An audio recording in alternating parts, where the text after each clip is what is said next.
istəyən zaman uşaqlar, gəldi ikinci hərəkət, hə? Burada ikinci hərəkətimiz nədən ibarətdir? Mən sizə izah edeyim. Birinci bunu işlədik, düzdür, qabağa. İndi keçirik bunu, bu hərəkəti öndən yox, arxadan edirik. Yəni, bu hərəkətdə oturacaq tərsinə var, sizə konkret olaraq göstərirəm. Biri var bunu belə işləyək, belə. Bir də var ki, bax bu belə. Bax belə. Tərsi gördünüz, çiyin ədələsi, trapez ədələsi daha çox sıxılır. Bax, tutduq. Hərəkətə girdik, hop, qaldırdıq, saxladıq, maksimum dərəcədə aşağıda. Bax, sıxırıq çiyini, uşaqlar. Və düşəndə bunu yavaş-yavaş düşürdürük aşağı, tartılsın deyə. Hop, düşdük yavaş-yavaş. İşte arkadan da göstereyim. Düşdük.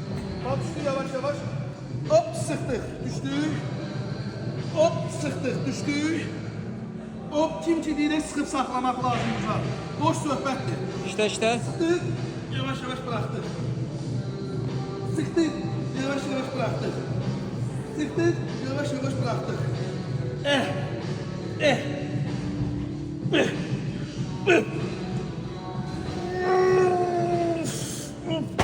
Bax. Deməyə sözüm qalmadı.